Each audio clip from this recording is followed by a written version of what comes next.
Platform है ई संजीवनी, जिससे कि आप घर बैठे डॉक्टरों से टेलीमेडिसिन की सलाह प्राप्त कर सकते हैं और वो धीरे धीरे प्रदेश में वो लोकप्रिय हो रहा है।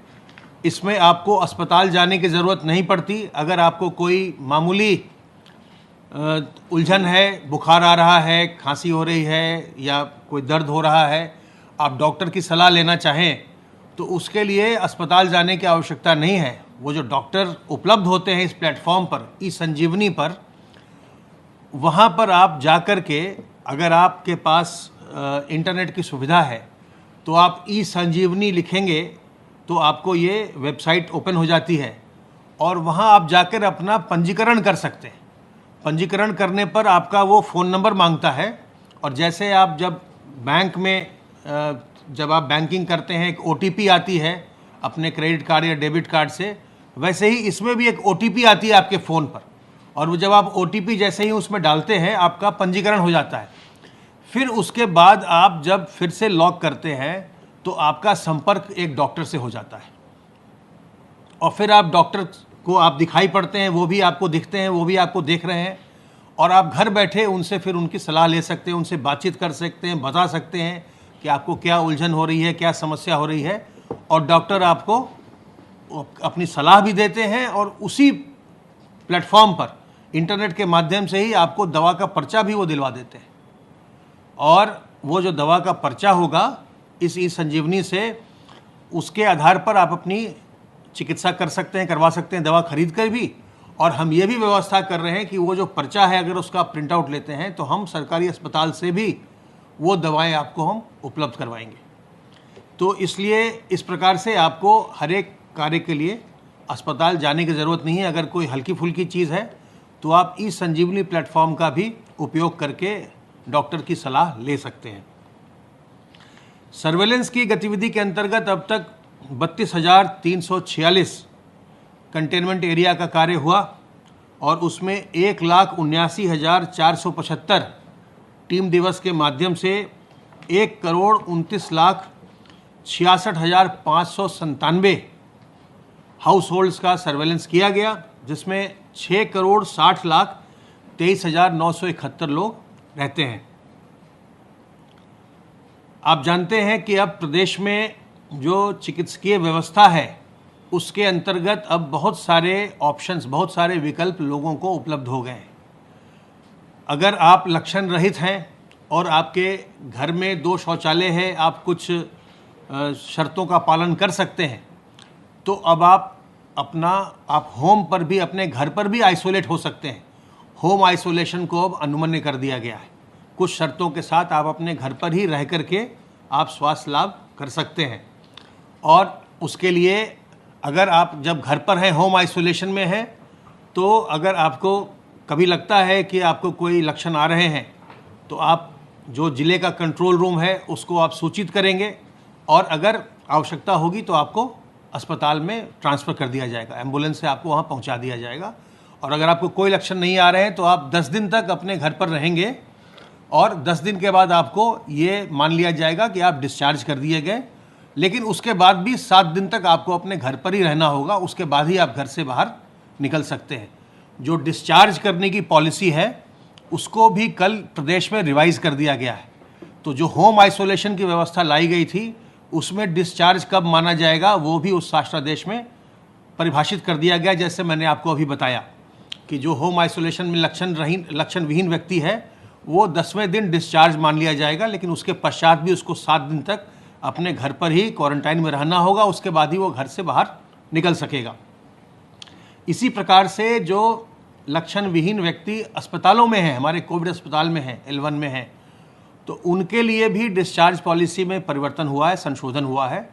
अगर जिस दिन उनका पहला सैंपल लिया गया था उससे 10वें दिन पर या जिस दिन वो अस्पताल में भर्ती किए गए उससे 7वें दिन, इन दोनों में से जो भी तिथि बाद में आती हो उस दिन उनको डिस्चार्ज कर दिया जाएगा। तो ये जो डिस्चार्ज पॉलिसी है इसको रिवाइज़ किया गया है। बाकी जिन लोगों में लक्षण हैं, लक्षण वाले लोग हैं, उनके एक टेस्ट ऋणात्मक होने के बाद ही उनको डिस्चार्ज किया जाएगा। जो लोग होम आइसोलेशन में हैं उनके लिए ये भी व्यवस्था की गई है कि उन्हें अपना तापमान और अपना जो ऑक्सीजन सैचुरेशन लेवल है उनको अपने पास एक पल्स ऑक्सीमीटर रखना होगा, उन्हें अपने पास एक थर्मामीटर रखना होगा, जिससे कि अपना वो टेम्परेचर दिन में 2 बार मेजर करते रहें और कंट्रोल रूम को बताते रहें कि आपकी स्थिति कैसी है, आप बता देंगे। अपना ऑक्सीजन लेवल भी लेंगे। अगर आपका ऑक्सीजन लेवल 94% के ऊपर चल रहा है तो कोई चिंता की बात नहीं। अगर ऑक्सीजन लेवल नीचे आएगा तो आप तत्काल होम आइसोलेशन में अगर आप हैं, तत्काल आप कंट्रोल रूम को सूचित करेंगे, जिससे कि आपको चिकित्सकीय सुविधा उपलब्ध कराई जा सके। एक व्यवस्था और हम करने जा रहे हैं। एक फ़ोन नंबर है, आप लोग उसको ध्यान से नोट कर लेंगे, 1800 180 51 46। हमारे कंट्रोल रूम का नंबर है 1800 180 51 45, जहां आप कोविड के बारे में सूचनाएं प्राप्त करते हैं। लेकिन होम आइसोलेशन के लिए हम एक अलग, जो लोग होम आइसोलेशन में रहेंगे उनके लिए हम एक अलग फ़ोन नंबर दे रहे हैं, जिस पर कि वो फ़ोन करके डॉक्टर्स की सलाह ले सकेंगे। जो हमारे कंट्रोल रूम में डॉक्टर बैठे होंगे वो उनको सलाह देंगे। अगर उनको कोई लगता है, उलझन होती है, लगता है कि हम होम आइसोलेशन में हैं, कोई लक्षण आ रहे हैं, तो 1800 180 51 46 पर आप फ़ोन कर सकते हैं और सलाह ले सकते हैं। जो उसमें शर्तें हैं, जब आप होम आइसोलेशन के लिए जब आप पॉजिटिव होंगे तो एक रैपिड रिस्पांस टीम हमारी जो है, जिसमें एक डॉक्टर भी होंगे, वो आपके घर पर आएंगे और घर पर आकर के वो असेस करेंगे कि आप वो शर्तें पूरी करते हैं कि नहीं करते हैं, आप लक्षण विहीन हैं कि नहीं, आपके घर पर वो सुविधाएं हैं कि नहीं जिससे कि आप होम आइसोलेशन कर सकें।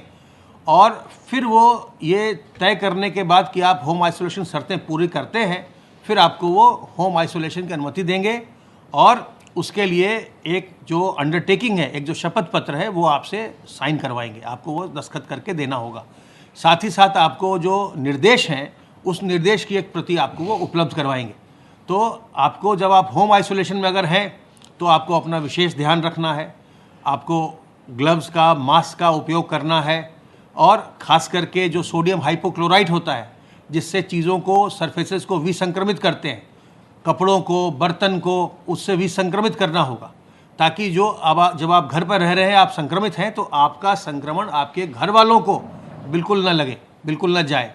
तो ये सावधानी रखनी होगी कि जब आप होम आइसोलेशन में हैं, अपने आप को बिल्कुल आइसोलेट करिए, केवल समाज से नहीं बल्कि अपने घर वालों से भी, ताकि आप अपने घर के दूसरे सदस्यों को संक्रमित न होने दें।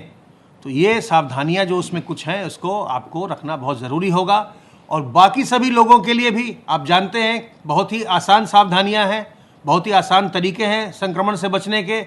अपने हाथ को बार बार साबुन पानी से धोते रहना, अपने मुंह और नाक को जब भी हम सार्वजनिक स्थलों पर निकलें तो नकाब से या दुपट्टे से उसको कवर करना, मास्क करना, मास्क से, दुपट्टे से, रुमाल से, गमछे से, जो भी आपके पास उस समय साफ कपड़ा है उससे अपने मुंह और नाक को ढक लीजिए, ताकि आपके अंदर वायरस प्रवेश न करे। और उसके साथ ही साथ सबसे बड़ी चीज़ है सामाजिक दूरी, जो फिजिकल डिस्टेंसिंग है वो बहुत ज़रूरी है। 2 गज की दूरी लोगों से मेंटेन करना बहुत ज़रूरी है, ताकि आपके अंदर दूसरों कोई संक्रमित व्यक्ति हो, उससे आपको वायरस ना आए। सावधान रहिए, सतर्क रहिए। कभी भी आपको लक्षण लगे, घबराइए नहीं, आप तत्काल आकर के अपनी जांच करवाइए। और बहुत शीघ्र, कल से ही हम लोगों ने कहा है सभी जिलों को कि जो शहर हैं जहां पर संक्रमण हो रहा है, वहां पर वो कुछ स्टैटिक सेंटर बनाएंगे, कुछ जगहों पर वो सेंटर बनाएंगे जहां पर जिस व्यक्ति को भी लगे वहां पर हमारे लैब टेक्नीशियंस उपलब्ध होंगे, एंटीजन टेस्ट उपलब्ध होगा, सैंपल लेने की सुविधा भी उपलब्ध होगी। शहर में 10-20 जगह ऐसी सुविधाएं होंगी और जिसको भी लगे कि मुझे कुछ लक्षण आ रहे हैं, आप अपने पास के उस सेंटर पर जाकर के अपने एंटीजन टेस्ट करवा सकेंगे और अपना जांच करवा सकेंगे। अगर आप में लक्षण होंगे तो आपका एंटीजन टेस्ट हो जाएगा, लक्षण नहीं होंगे तो आपका सैंपल ले लिया जाएगा, सैंपल लेके जांच करवाई जाएगी। तो सरकार सारी व्यवस्था निरंतर कर रही है। जो चिकित्सा की व्यवस्था है, होम आइसोलेशन है, इसके अलावा आप जानते हैं सेमी पेड L1 की भी व्यवस्था कर दी गई, जिसमें कई शहरों में अब होटलों में भी व्यवस्था करवा दी गई है आइसोलेशन के लिए। और जो निःशुल्क व्यवस्था है, जिसमें 1,51,000 से ज़्यादा बेड हैं, वो सदैव उपलब्ध है। चिकित्सा की व्यवस्था और जांच की व्यवस्था सरकार की ओर से बिल्कुल निःशुल्क है। बिल्कुल न घबराएं, अपने अंदर हीन भावना न लाएं, न किसी के प्रति दुर्भावना लाएं। सावधान रहिए, सतर्क रहिए, संक्रमण से बचिए, दूसरों को भी बचाइए। अब मैं अनुरोध करूंगा अपर मुख्य सचिव गृह से।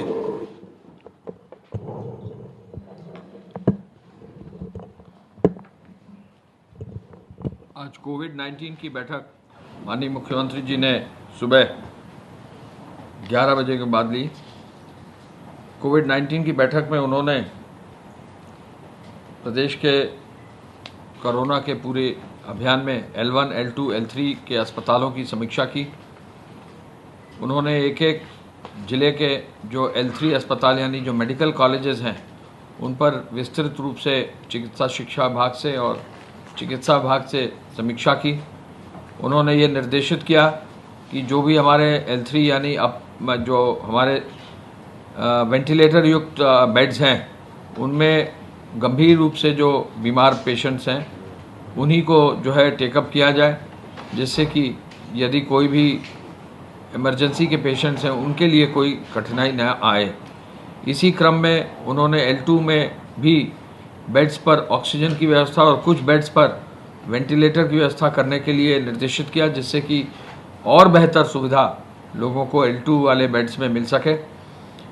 अब तक जो है जहाँ जहाँ भी मेडिकल कॉलेजेस हैं उनको मजबूत करने के लिए कई योजनाओं से उनको लाभ दिया गया है और प्राइवेट मेडिकल कॉलेजेस को भी अब काफ़ी मात्रा में उनको कोविड अस्पताल बनाने के आधार पर कार्रवाई की गई है।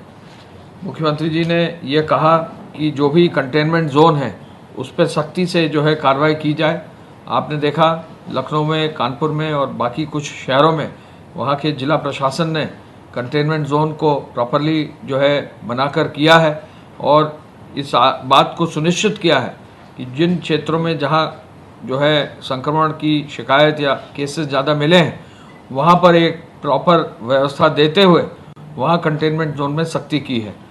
इसके साथ साथ कंटेनमेंट जोन में ये भी निर्देशित किया गया है कि कंटेनमेंट जोन में साथ ही साथ जो है सर्वे भी चलता रहे, सर्वेलेंस भी चलता रहे और यदि कोई व्यक्ति जो है संदिग्ध पाया जाता है तो उसका एंटीजन टेस्ट भी तुरंत करा दिया जाए। एंटीजन टेस्टिंग पूरे प्रदेश में काफ़ी तेज़ी से की जा रही है और एंटीजन टेस्टिंग फील्ड में भी की जा सकती है। तो अतः ऐसी स्थिति में एंटीजन टेस्टिंग से फ़ायदा यह है कि तत्काल जो है लोगों के कोरोना पॉजिटिव होने या ना होने की स्थिति जानकारी हो जाती है, जिस आधार पर कार्रवाई की जा सकती है और उनका इलाज भी किया जा सकता है। कंटेनमेंट जोन में जो है पुलिस की सक्रियता के लिए भी उन्होंने निर्देशित किया है और साथ ही साथ विभिन्न कार्यालयों और संस्थानों में भी कोविड हेल्प डेस्क स्थापित करते हुए उन पर भी विशेष निगरानी रखने का निर्देश दिया है। कोविड हेल्प डेस्क पर पल्स ऑक्सीमीटर, इंफ्रारेड थर्मोमीटर और सैनिटाइज़र उपलब्ध रहे, ये भी निर्देश दिए गए हैं। अपर मुख्य सचिव चिकित्सा शिक्षा को उन्होंने कानपुर भेजा है। कानपुर में जो वहाँ पर पूरी मेडिकल कॉलेजेस की व्यवस्था है उसको रिव्यू करने के लिए भेजा है। कानपुर में प्राइवेट मेडिकल कॉलेज में कोविड अस्पताल स्थापित कर उसको शुरू करने का भी निर्देश उन्होंने दिया है। पल्स ऑक्सीमीटर का व्यापक उपयोग हो, नियमित उससे जांच हो और जिले स्तर पर बेहतर चिकित्सकीय सुविधाएं हो, ये भी निर्देश दिए गए हैं। और ये भी कहा गया है कि IMA और नर्सिंग एसोसिएशन के साथ निरंतर संपर्क बनता रहे, जिससे कि जो भी प्राइवेट अस्पताल हैं उनके पेशेंट्स में कहीं कोई उनको किसी तरह की नियमित इलाज में दिक्कत ना हो और यदि कोई कोविड पॉजिटिव पाया जाता है तो कोविड अस्पताल की शिफ्टिंग में भी दिक्कत ना हो। प्रचार प्रसार को रोकने के लिए कॉन्ट्रैक्ट ट्रेसिंग एक विशेष रूप से आवश्यक है। लखनऊ जनपद में शिक्षकों के साथ साथ डॉक्टर्स और एडमिनिस्ट्रेटिव ऑफिसर्स को भी कॉन्ट्रैक्ट ट्रेसिंग के लिए लगाया गया है, जो एक बहुत अच्छा प्रयास है। इसमें कॉन्ट्रैक्ट ट्रेसिंग की टीम लखनऊ में दुगनी कर दी गई है। तो यही अपेक्षा की गई है कि हर जनपद में जिलाधिकारी स्वयं CMO के साथ कॉन्ट्रैक्ट ट्रेसिंग की टीम को इतना मजबूत कर दें कि जो भी नए केसेस आए उनको छोड़कर, आज के केस छोड़कर कल तक के जितने भी केसेस हैं उनकी कॉन्ट्रैक्ट ट्रेसिंग हो जाए। यह भी निर्देशित किया गया है कि जो भी जिसका भी सैंपल लिया जाए कोई ना कोई ID कार्ड जरूर लिया जाए, जिससे कि किसी गलत पते के आधार पर अपना सैंपल न दे सके और यदि उसका सैंपल पॉजिटिव आता है तो तुरंत उसकी सूचना जो है उनको देते हुए उनसे फ़ोन पे बात करके उनको अस्पताल में शिफ्ट करना, यदि वो बिना किसी लक्षण के हैं तो अब होम क्वारंटाइन में रखने का निर्देश दिया गया है। माननीय मुख्यमंत्री जी ने ये भी कहा है कि अधिक टेस्ट जो है जरूर करें। टेस्ट की संख्या अब काफ़ी प्रदेश में बढ़ गई है और टेस्ट की संख्या को बढ़ाने के लिए एंटीजन टेस्ट की संख्या भी बढ़ाने का निर्देश दिया गया है। ट्रूनेट मशीन्स को भी और अतिरिक्त मंगाने का निर्देश दिया गया है और आरटीपीसीआर लैब्स में भी क्षमता को बढ़ाने का निर्देश उन्होंने दिया है। कोविड-19 में गंभीर रोगियों के लिए प्लाज्मा थेरेपी का भी निर्देश उन्होंने दिया है और ये भी कहा है कि कोई भी दवा यदि आवश्यक है और वो कोविड पेशेंट को राहत दी जा सकती है तो उस दवा के लिए कोई धनराशि की कमी नहीं होना चाहिए और धनराशि पर्याप्त मात्रा में उपलब्ध है। Public address system, hoarding, banner, poster के लिए विशेष रूप से उन्होंने कहा है। एक पोस्टर जो है नया डेवलप किया जा रहा है तो कल से हम लोग उस पर वर्क करेंगे। मुख्य बिंदु उसका यह है कि एक बिंदु, पहला एक है मास्क लगाएं हर एक, दूसरा बिंदु है 2 गज की दूरी हो, तीसरा बिंदु है 3 धोकर बार बार हाथ रखें क्लीन और चौथा बिंदु है 4 इम्यूनिटी बढ़ाकर करें वार। यानी मास्क लगाएं, 2 गज की दूरी रखें, हाथ को क्लीन रखें और इम्यूनिटी बढ़ाने के लिए जो भी उपचार है उसका जो है आरोग्य सेतु ऐप में डिटेल देकर उस पर भी जो है कार्रवाई सुनिश्चित करें। अतिरिक्त मात्रा में औषधियों के लिए निर्देश मुख्यमंत्री जी ने दिए हैं। वेंटिलेटर्स को क्रियाशील करने का भी निर्देश दिया है।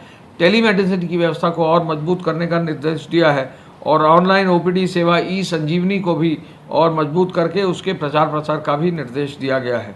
नवजात शिशु से लेकर वृद्धजन तक सफल इलाज हो, यह निर्देश है और केस हिस्ट्री जरूर हर पेशेंट की रखी जाए, जिससे कि यदि किसी एक अस्पताल से हायर लेवल ऑफ हॉस्पिटल में शिफ्ट होता है तो केस हिस्ट्री के साथ जाए, जिससे कि हर हालत में मरीज का इलाज कायदे से हो सके। उच्च स्तरीय चिकित्सा अनुसंधान संस्थानों में विशेषज्ञों से वीडियो कॉन्फ्रेंसिंग से संवाद बनाकर अध्ययन करने का भी निर्देश दिया गया है। यह एक नई बीमारी है, कोई कारगर दवा टीका अभी तक नहीं है। इसको दृष्टिगत रखते हुए इस पर अध्ययन और रिकवरी रेट बढ़ाने का भी निर्देश माननीय मुख्यमंत्री जी ने दिया है। आज भूजल जल सप्ताह के समापन कार्यक्रम को भी संबोधन मुख्यमंत्री जी ने किया। जल प्रकृति की अमूल्य संपदा है, ये उन्होंने कहा और ये सप्ताह के अंत में आम जनमानस में इसका प्रचार हो। आम जनमानस में भूजल गर्भ जो हमारा भूजल है उसको सुरक्षित हम कैसे रख सकें, इसके प्रति हम लोग सब जागरूक रहें, किसानों को जागरूकता रहे। रेन वाटर हार्वेस्टिंग कैसे बेहतर हो सके, रिवर बेसिन की गुणवत्ता कैसे हो सके, भूजल संसाधनों की सुरक्षा, उनके संरक्षण के लिए जो Uttar Pradesh ground water management and regulation अधिनियम 2019 है उसको कैसे आगे बढ़ा सकें। रेन वाटर हार्वेस्टिंग के लिए रूफटॉप के कैसे जो है व्यवस्था हो सके और हर हालत में जो है इन रूफटॉप्स के माध्यम से यदि रेन वाटर हार्वेस्टिंग को अनिवार्य कर दिया जाएगा तो इससे क्या लाभ रहेगा। इन सब बिंदुओं पर आज मुख्यमंत्री जी ने और जल शक्ति मंत्री जी डॉक्टर महेंद्र सिंह साहब ने जो है चर्चा की। आज गृह विभाग की अब तक की सूचना के अनुसार पुलिस ने 2,98,977 लोगों को नामजद करते हुए 1,35,442 FIR दर्ज की है। 64,445 वाहन सीज किए हैं। 50 करोड़ 33 लाख रुपया जो है जुर्माना अब तक वसूल हो गया है। 759 FIR EC एक्ट के अंतर्गत दर्ज कर दी गई हैं। फेक न्यूज़ के 1915 मामले संज्ञान में लिए गए हैं और साथ ही साथ अब 5,532 हॉटस्पॉट्स में 10,61 मकानों में 62 लाख लोग जो है चिन्हित करके उनको कंटेनमेंट जोन में रखते हुए उन पर विशेष रूप से नज़र रखते हुए उनका इलाज, उनका सर्वेलेंस आदि का कार्य किया जा रहा है। धन्यवाद। जय हिंद।